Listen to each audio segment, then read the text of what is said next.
Chapter 7, Trial. Now, it is time to draw a line under all the atrocities of the criminal transnational network of anti-cult terrorists and their backstage leaders. Humanity now stands on the brink of catastrophe. We are faced with a socially dangerous phenomenon that has given rise to unprecedented forms of international terrorism of an informational and psychological nature, global anti-cultism.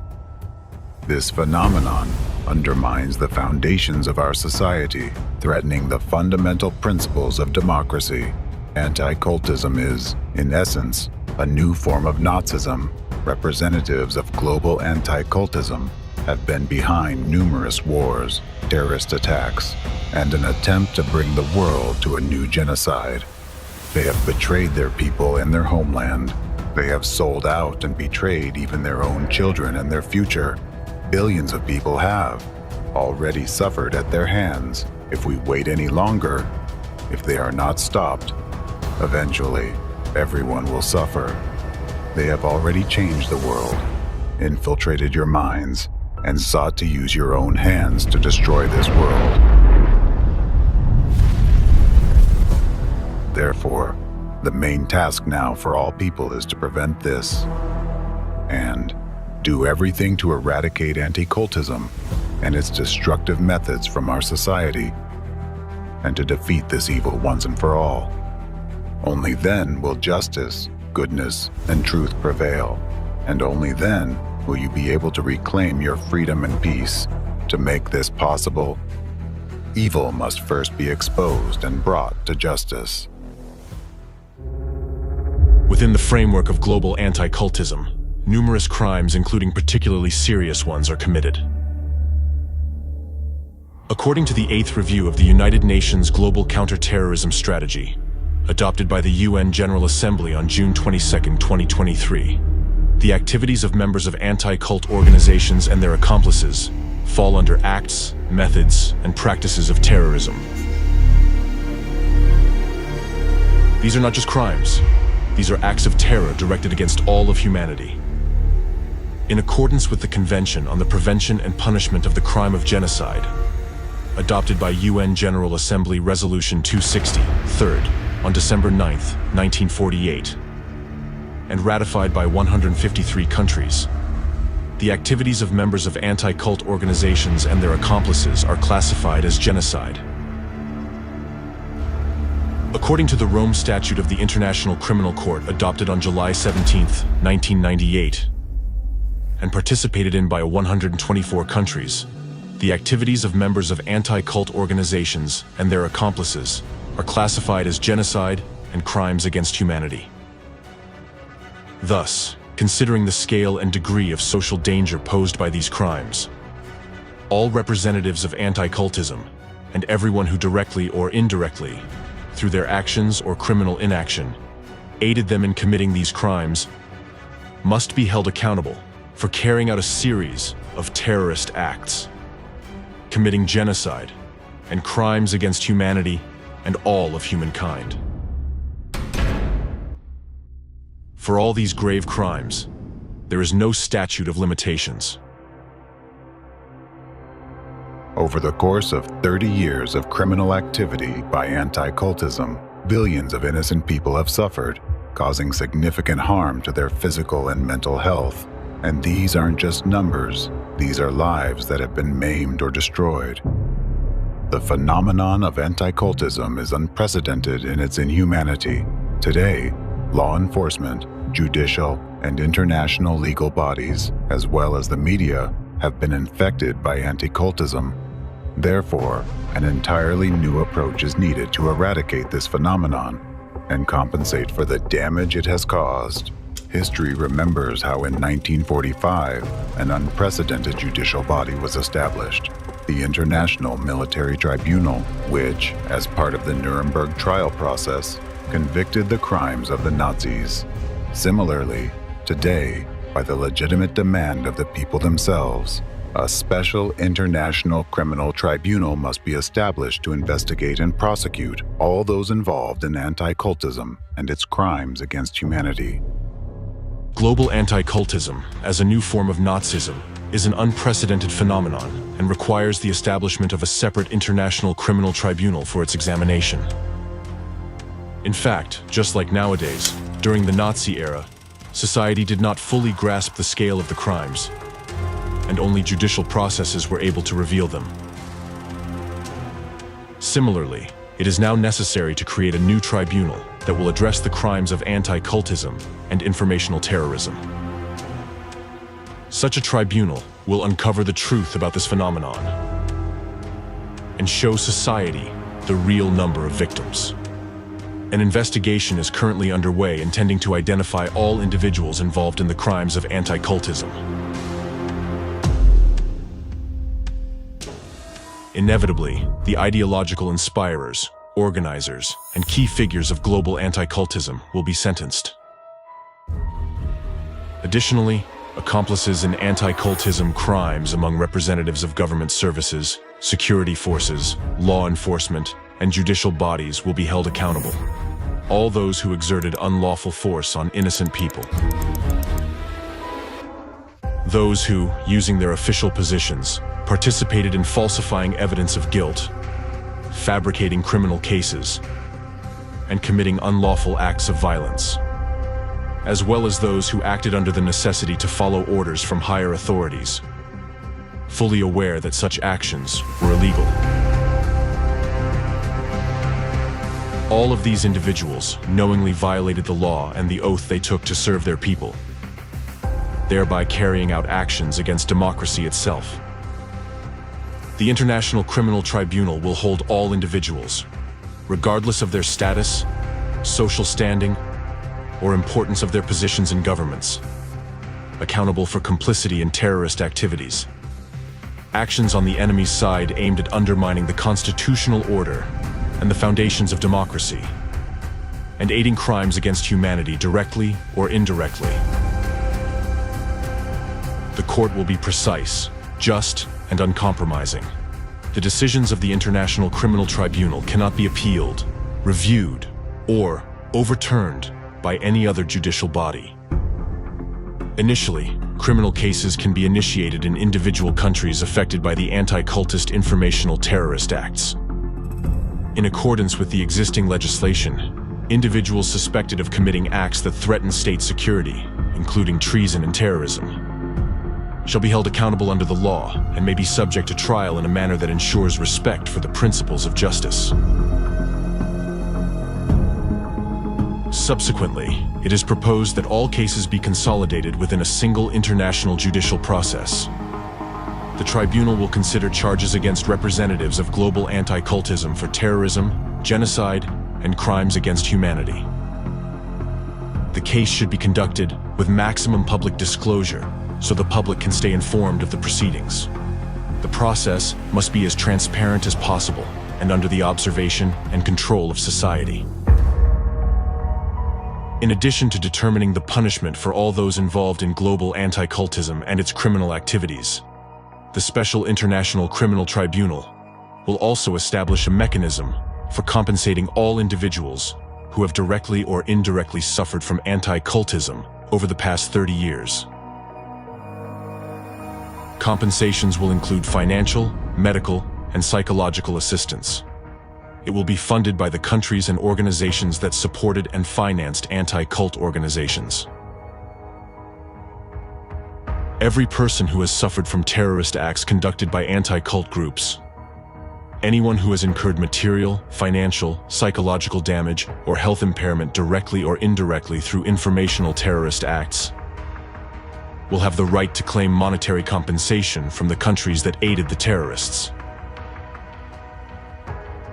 Additionally, compensation will be provided to the relatives of those who died as a result of actions by anti-cult organizations and their accomplices, as well as to the relatives of those who were driven to suicide by such actions. As a result of the investigation, a list of such countries will be compiled, and according to the court's decision, these countries will be obligated to pay reparations to all those affected by anti-cult activities. Special consideration will be given to countries that openly supported anti-cultism, funded it, and allowed anti-cult representatives to turn their countries into testing grounds for their Nazi methods. These countries will be required by the International Tribunal to pay reparations, not only to citizens of other countries affected by anti-cultism, but also to their own citizens. Over the past 3 decades of existence of global anti-cultism and anti-cult organizations, a large number of people, including Scientologists, Krishna worshippers, Jehovah's Witnesses, and representatives of other religious, as well as secular organizations, have been slandered, persecuted, and defamed. Denying that various organizations and individuals have been subjected to illegal persecution in violation of human rights and freedoms, which has been organized by anti-cult organizations, is equal to denying the Holocaust. With this in mind, all those who have suffered from the activities of anti-cultists should be equated to those nations and peoples who suffered during the genocide committed by the Nazis.